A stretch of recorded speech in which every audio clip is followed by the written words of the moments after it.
CBI যবে থেকে এই কেসটা হাতে নিয়েছে সিবিআই যবে থেকে এই কেসটা হাতে নিয়েছে তবে থেকে কিন্তু একটা সাধারণ যে রেপের ঘটনায় কিন্তু আর থেমে থাকতে চাইছে না। তারা আরো গভীরে ঢুকতে চাইছে, যে দেখতে চাইছে এটা কি শুধু একটা রেপ করে জাস্ট মার্ডার করে দেওয়া হয়েছে, নাকি এর পিছনে আছে অনেক বড় ষড়যন্ত্র। তার জন্য কিন্তু অনেক লোককে সিবিআই ডাকছে আস্তে আস্তে করে, কোন তাড়াহুড়ো করতে চাইছে না। কেন? এখানে খুব বড় ষড়যন্ত্রের গন্ধ পাচ্ছে অলরেডি। সিবিআই তথ্য হিসাবে কথা বলা হচ্ছে, যার কোনো প্রমাণ এখনো পর্যন্ত পাওয়া যায়নি। এবং যেদিন কারা ওই কেসটা ঘটানো হয়েছে, সঞ্জয় রায় যে কেসটা ঘটিয়েছে আপাতত আমরা জানতে পারছি, সেই দিন কিন্তু ও সেই ডাক্তারের সাথে সেই তিলোত্তমার সাথে যারা ডিনার করেছিল তাদেরও কিন্তু ডাকা হচ্ছে সিবিআই তরফ থেকে। এবং তাদের কাছ থেকে জিজ্ঞাসা করে কিন্তু ভিন্ন মত সবার রয়েছে, ভিন্ন ভিন্ন কথা তারা বলছে, সবার কিন্তু কথা মিল নেই। সেইখানে কিন্তু সিবিআই বড় একটা ষড়যন্ত্র গন্ধ পাচ্ছে।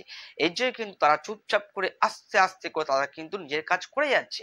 হয়তো তাদেরকে অনেক ধরনের প্রেশার দিচ্ছে কিছু কিছু পার্টির লোকেরা। তারা কিন্তু বলছে যে সিবিআই কাজ করতে জানে না, তারা কাজ করতে পারছে না। এবং এই জায়গায় দাঁড়িয়ে কিন্তু সিবিআই সেই কথায় কোনো কান দিচ্ছে না। তারা জানে তাদের যদি অ্যান্সার দিতে হয় এই সাধারণ যারা নেতা, তাদের কথা অ্যান্সার দেবে না। তারা অ্যান্সার দেবে আমাদের সুপ্রিম কোর্ট হোক বা কলকাতা হাইকোর্ট হোক না কেন, সেখানে তাদের জবাব দেওয়ার জায়গা। এবং ঠিক জায়গায় তারা ঠিক জবাব দিচ্ছে, আমরা যতটা দেখতে পাচ্ছি ঠিক জায়গায় ঠিক জবাব দিচ্ছে।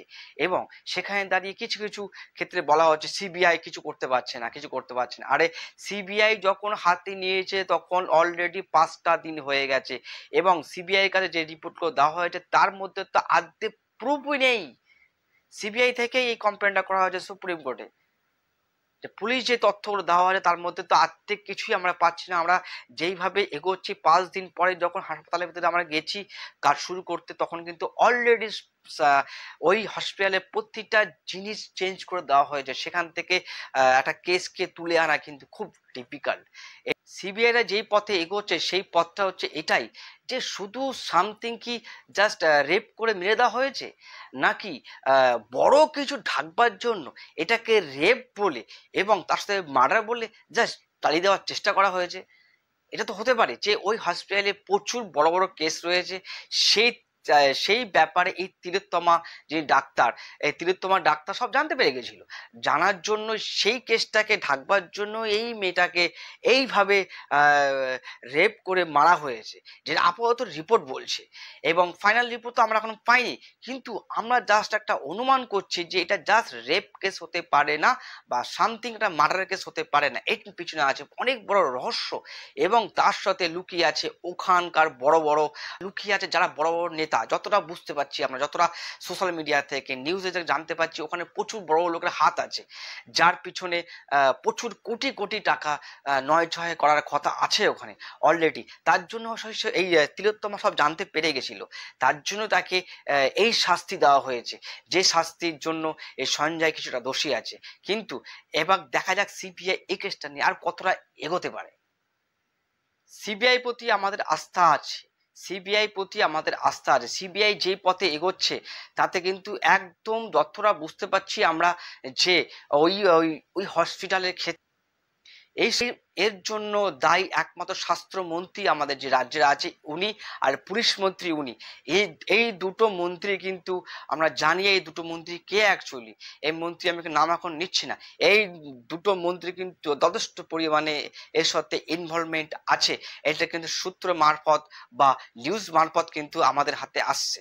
সন্দীপ ঘোষ সাথে আরো 7 জনের পলিগ্রাফ টেস্ট করা হবে, এটা কিন্তু সিবিআই তরফ থেকে অলরেডি বলা হয়ে গেছে।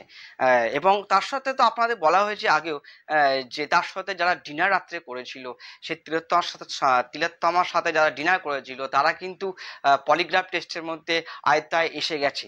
তাদেরকে কিন্তু এই পরীক্ষাটা করতে হবে। এটা কিন্তু সিবিআই থেকে খুব তাড়াতাড়ি তাদেরকে করা হবে। সিভিক ভলেন্টিয়ার সঞ্জয় রায়, তারও এক বন্ধু আছে, সেও সিভিক ভলেন্টিয়ার, তাকেও কিন্তু ডেকে এই পলিগ্রাফ টেস্ট করানো হবে।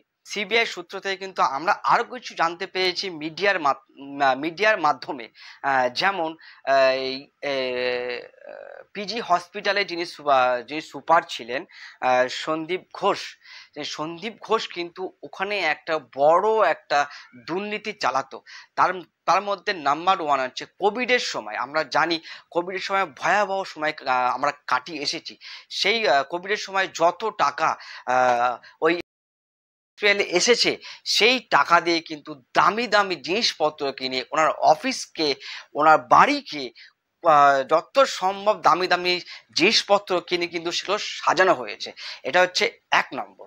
এবং এই সন্দীপ ঘোষ, সেকেন্ড পয়েন্ট আমরা বলছি আপনাকে, সিয়ালে যত দামি দামি যন্ত্রপাতি, মেডিসিন এবং তার সাথে দামি দামি এক্স রে বা সিটি স্ক্যান করার ম্যাশিং, যত দামি দামি ম্যাশিং ওই হসপিটালের জন্য বা টাকা দেওয়া হয়েছিল, সেই টাকার যন্ত্রপাতি কিনে কিন্তু হসপিটালের বাইরে মানে প্রাইভেট সেক্টরে তারা বিক্রি করে দিয়েছে। তার কিন্তু প্রমাণ কিন্তু সিবিআই অলরেডি পেয়েছে। সেই দিকে কিন্তু অলরেডি ইডি খুব তাড়াতাড়ি সম্ভব সেই কথা সবার সামনে তুলে ধরবে। এবং সিআইডি আরো বলেছে যে দামি দামি জিনিসপত্র, দামি দামি ম্যাশিং, দামি দামি মেডিসিন, দামি দামি যত হসপিটালে ম্যাশিং হয় সেই সমস্ত তারা প্রাইভেটে তারা সব বিক্রি করে দিয়েছে। এরকম কিন্তু অভিযোগ কিন্তু অনেক উঠে আসছে আরজি কর হসপিটাল থেকে। এটা কিন্তু সিবিআই থেকে বলা হচ্ছে। কিন্তু সে বিক্রি করে দিত এবং সেই টাকা যেত তার ফান্ডে, তার পার্সোনাল ফান্ডে। এটা কিন্তু সিবিআই তরফ থেকে কিছুর ক্ষেত্রে বলা হচ্ছে। এবং ওখানে যে কাজকর্ম হবে এবং ওখানকার ফুড স্টল, টি স্টল বা যত খাবার স্টল আছে না কেন, এবং আশেপাশে যত কাজ হবে যেটা সরকারি হিসাবে টেন্ডার দেওয়া হতো, সেই টেন্ডার কিন্তু করা হতো না। এই সঞ্জীব ঘোষ কি করতো, তার নিজস্ব কিছু লোক ধরা আছে বা নিজস্ব কিছু লোক আছে, তাদেরকে এই সমস্ত সুবিধা পাইয়ে দিত মোটা অঙ্কের টাকার জন্য। এগুলো কিন্তু সিবিআই বারবার সবার সামনে বলে আসছে এবং এটা কিন্তু মিডিয়াতে আছে। এই সন্দীপ ঘোষের বিরুদ্ধে কিন্তু আরো অনেক অনেক অভিযোগ আছে। অভিযোগ স্টুডেন্টরাও কিন্তু এটা বলছে যে কিছু কিছু সময় দেখা গেছে ভালো নাম্বার পাইয়ে দেওয়ার জন্য উনি কিন্তু টাকা কিছু কিছু সময় নিয়েছে। এটা কিন্তু অনেক অনেক স্টুডেন্টরা বলেছে। এবং ওখানে যত পার্কিং প্লেস আছে, ওখানে পার্কিং প্লেসে এই সঞ্জয় ঘোষের ঘনিষ্ঠ বা সঞ্জয় ঘোষ যিনি আছেন তার যে বডিগার্ড আছে, সে ওই হসপিটালে আসতো 17 লক্ষ টাকার গাড়ি চড়ে ওই হসপিটালে আসতো। সে হচ্ছে তার পার্সোনাল বডিগার্ড। তার নামটা এই মুহূর্তে আমার কাছে নেই, কিন্তু সঞ্জয় রায়ের ঘনিষ্ঠ এবং সঞ্জয় রায়ের বডিগার্ড হিসাবে উনি ওখানে পরিচিত ছিলেন। তিনি কিন্তু ওখানে তোলাবাজি তুলতো এবং ওখানে যেই পার্কিং প্লেস ছিল যেখানে লোকেরা টাকা দিয়ে গাড়ি রাখতো, সেখানে কিন্তু পৌরসভা পর্যন্ত ওখানে কিছু করতে পারতো না। পৌরসভার দায়িত্ব ছিল ওখানকার পার্কিং প্লেসটা দেখে যে টাকাটা আসবে পৌরসভার আন্ডারে যাবে। কিন্তু সঞ্জয় রায় এত বড় ওখানকার মাথা ছিল যে সঞ্জয়ের উপর পৌরসভা কিছু বলতে পারতো না। ওর জন্যই ওই সঞ্জয় রায় যিনি বডিগার্ড ছিলেন, যিনি 17 লক্ষ টাকার গাড়ি চেপে ওই হসপিটালে আসতো এবং উনি ওই পার্কিং প্লেসটার টাকা যত থাকতো উনি তুলে সেই টাকাগুলো পাচার করা হতো সঞ্জয় রায়ের ফান্ডে। এটা কিন্তু খুব বড় একটা প্রমাণ আমরা পেয়েছি সোশ্যাল মিডিয়া থেকে। সূত্র মারফত কিন্তু আরো খবর আছে যে এই সঞ্জয় রায় ওখানে এত প্রভাবশালী ছিল যে ওয়েস্ট বেঙ্গলে কোন কোনায় কোনায় কোন ডাক্তার কোন পদে কোথায় যাবে, কাকে কোথায় ট্রান্সফার করা হবে, সেইটা কিন্তু তার হাত ধরে বেশিরভাগ সময় হতো। তার এতটা প্রভাব ছিল এবং সে কোন ডাক্তারকে কোথায় বদলি করা হবে তার জন্য নির্ধারিত করা হতো টাকা। সে টাকার অঙ্ক হচ্ছে 30 থেকে 40 লক্ষ টাকা পার হেডে নেওয়া হতো, যে ডাক্তাররা কখন কোথায় কাকে ট্রান্সফার করা হবে, কার সুবিধা কোথায় আছে, সেই সমস্ত দেখতো এই সঞ্জীব ঘোষ। এবং প্রতিটা ডাক্তারকে সেই সব জায়গায় ট্রান্সফার করার জন্য এরই হাত থাকতো এবং সেই সমস্ত সূত্র মারফত কিন্তু প্রতিটা নিউজে কিন্তু দেখানো হচ্ছে।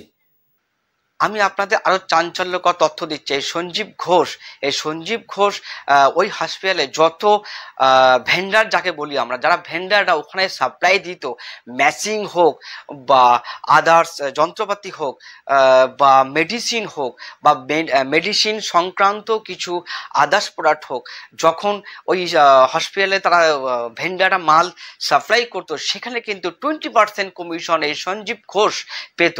এখানে যত ভেন্ডার ছিল সেই ভেন্ডারটা কিন্তু বলেছে যে 20% 20% ঘুষ কিন্তু এই সঞ্জীব ঘোষ কিন্তু তাকে দেওয়া হতো। প্রতিটা ভেন্ডার এই কথা কিন্তু বলেছে, সূত্র মারফত কথা। আরো কিছু কথা যার শেষ নেই, আরো 2-3টে কথা বলছি আপনাদের। যে এই সন্দীপ ঘোষের যখন জন্মদিন পালন করা হয়, এই সন্দীপ ঘোষের যখন জন্মদিন পালন করা হচ্ছে, তখন আমাদের রাজ্যে মুখ্যমন্ত্রী নিজের